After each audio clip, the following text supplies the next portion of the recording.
ભાવનગર જિલ્લાના મહુવા તાલુકાના મોટા ખૂંટવડા ગામે પોલીસ અધિકારી દ્વારા પશુપાલકને મારવામાં આવ્યો હોવાના આક્ષેપથી ચકચાર મચી ગઈ છે। આ ઘટનામાં પોલીસ અધિકારી અને પશુપાલક વચ્ચે ઝપાઝપી થઈ હોવાનું સામે આવ્યું છે, જેમાં બંને પક્ષે ઈજા પહોંચી હોવાનું જાણવા મળે છે। મળતી માહિતી મુજબ પશુ ચરાવવા માટે નીકળેલા ભાવેશ રાઘવજીભાઈ ચૌહલા સાથે પોલીસ અધિકારીનો વિવાદ થયો હતો। આક્ષેપ છે કે પોલીસ અધિકારી ગાડી લઈને પસાર થતા હતા તે સમયે રસ્તામાં ભેંસ આડી ઉતરતા ઉશ્કેરાયેલા પોલીસ અધિકારીએ ગોવાળ ભાવેશ ચૌહલાને માર્યો હતો। ભાવેશ ચૌહલા અને તેમના પરિવારજનોએ આક્ષેપ કર્યો છે કે મોટા ખૂંટવડાના પોલીસ અધિકારી તેમજ અન્ય એક વ્યક્તિએ સામાન્ય બાબતે ઉશ્કેરાઈને ભાવેશને માર્યો હતો। મારપીટ બાદ ભાવેશ ચૌહલાને લોહિયાળ હાલતમાં સારવાર માટે હોસ્પિટલ ખસેડવામાં આવ્યા હતા। બીજી તરફ પોલીસ તરફથી મળતી માહિતી અનુસાર આ મામલામાં પોલીસ અધિકારી અને પશુપાલક વચ્ચે ઝપાઝપી થઈ હતી અને ઘટનામાં પોલીસ અધિકારીને પણ ઈજા પહોંચતા તેમને ખાનગી હોસ્પિટલમાં દાખલ કરવામાં આવ્યા છે। ઘટનાને લઈ વિસ્તારમાં ચર્ચા જોર પકડી રહી છે, જ્યારે સમગ્ર મામલે વધુ તપાસ હાથ ધરવામાં આવી હોવાનું જાણવા મળે છે। જો કે આ મામલે પોલીસની પ્રતિક્રિયા સામે આવી નથી।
નામ ભાવેશ રાઘવભાઈ ચોસલા, ગામ મોટા ખૂંટવડા, તાલુકો મહુવા, જિલ્લો ભાવનગર।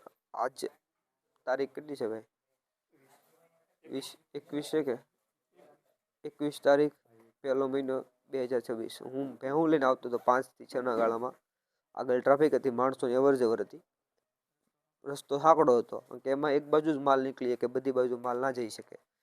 સાહેબે પીએસએ સાહેબ બધા પાછળ એને કીધું કે ભાઈ એક બાજુ તારે, મેં કીધું સાહેબ રસ્તો આગળ સારો આવે ને એટલે તારવી દો એટલે 2 ગાડી નીકળી જાય। તો એ ગાડીમાંથી ઉતર્યા ને સીધી ગાડી મીડા બોલવા અને જેમ મન ફાવે એમ ગાડી બોલવા મીડા સીધા મારી પાસે આવીને મારો કાટલો પકડ્યો અને ઢીકા પાટા જેવું શરૂ કર્યું। એમાં કાંઈક એને એ ઢીકા પાટું માર્યું મને, પછી એમ વાતચીતમાં મેં આમ હાથમાં સાડો કર્યો છે એને કાંઈક એને મારવાનું ચાલુ રાખ્યું મને। પછી એ બાબતે હા બસાવ કરતો હતો મારો, બીજું કઈ નતું થયું। પછી એમાં બસ એને મને મારવાનું ચાલુ રાખ્યું, એમાં એ થોડુંક એને વાગ્યું, થોડુંક મને વાગ્યું। એ લોકોએ મને માથાના ભાગમાં માર્યા હશે લગભગ 12 થી 13 ધોકા। બડો હતો મારા હાથમાં, મારો બડો લઈ લીધો ને મને માર્યો, હાથમાં માર્યો, અહીંયા હાથ દુખે છે, આ પગ દુખે છે, વાહના ભાગમાં માર્યા છે 12-13, પછી માથામાંથી આ 2 જીવ હાલત હતી। છેલ્લે અમુક સમયમાં 7-8 ધોકા માથામાં વાગ્યા એટલે મને બધું આમ દેખાતું બંધ થઈ ગયું થોડાક ટાઈમ માટે। છતાં મારવાનું ચાલુ બંધ થઈ ગયું બધું, આમ જાણે કે બધું આમ આંખું બધી બ્લર થઈ ગઈ હતી। માણસો બધા ઘણા હતા આજુબાજુમાં, એ લોકોએ મને નથી માર્યો। પછી અંતમાં હજી એક સાહેબ આવ્યા, એને પાસે લોખંડનો પેપ હતો અને એને મને લોખંડનો પેપ હોય તે માર્યો। પીળો ટી-શર્ટ પહેર્યું હતું કે શર્ટ પહેર્યો હતો, માથાના ભાગમાં માર્યો હતો। જાડેજા સાહેબ નામ છે ભાઈ કહે છે એ પ્રમાણે, અને 15 તો ટાંકા આવેલા છે। લોહી કેટલું નીકળી ગયું કોઈ માપ નથી। હું કહું છું બેભાન થઈ ગયો હતો, અહીં દવાખાને આવ્યો હતી, સ્થિતિમાં બેભાન જેવી સ્થિતિ હતી। ઇન્જેક્શન માર્યું હતું, કાંઈક હોશ આવ્યો હતો ને એ મને દેખાતું હતું।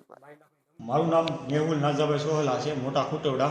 આજ રોજ સાંજે 5 વાગે મારો ભાઈ મોટા ખૂંટવડા વાડિયાથી માલઢોર લઈને ઘરે આવતા હતા, ત્યારે માલઢોર પોલીસ સ્ટેશનની સ્ટાફની ગાડીને માલઢોર આડા પડતા પીએસઆઈ યાદવ સાહેબ તથા તેના સાથે રહેલા 3-4 લોકોએ મારા ભાઈને માથાના ભાગમાં 35 થી 40 ધોકા મારેલા છે. અત્યારે મારો ભાઈ બેભાન હાલતમાં છે. મોટા ખુટોડા SOS દવાખાનાની અંદર અમે લાવેલા છીએ. મોટા ખુટોડા પોલીસ સ્ટેશનના સ્ટાફે મારા ભાઈને જેમ ફાવે એમ ગેરરીતે ઢોર માર મારેલો છે અને માથાના ભાગમાં બહુ માર મારેલો છે. ત્યારે મારો ભાઈ કોમાની હાલતમાં છે અત્યારે. અને આવી રીતે બહુ જ માર મારે છે. પગના ભાગમાં બે પગ પણ ભાંગી નાખેલા છે અને અત્યારે અમે હોસ્પિટલમાં દાખલ કરેલા છે. આજે 5 વાગ્યે એ ભાઈ જ્યારે ભાવેશભાઈ જે માલ લઈને આવતા હતા ત્યારે યાદવ સાહેબની બાજુમાંથી ગાડી નીકળી. એને કીધું કે માલ તારો. ઢોર તો કાંઈ સમજે નહીં, ઢોર તો એની રીતે હાલ્યા જાય ને, એ રસ્તો પણ હાવ આકડો છે. ત્યારે એને કીધું કે માલ તારવી લે. ઓલો ભાઈ કહે કે ઢોર ન સમજે કે હું સાહેબ તારવતો હતો. ત્યારે સાહેબ બહાર નીકળ્યા, એનો કાસલો પકડ્યો અને એને જેમ ભાવે એમ ગાળ્યું દીધી. તે ઓલા ભાઈ જેમ ભાવે એમ ગાળ્યું દીધી અને ત્યાર પછી એને ઢોર માથાના ભાગે ખૂબ જ માર મારેલો છે, પછી પગમાં મારેલો છે અને વાહામાં મારેલો છે. અત્યારે હાલમાં બેભાન હાલતમાં છે. અત્યારે SOS દવાખાને લાવેલા છે. એક ભાઈનો હાથ ભાંગી નાખેલો છે.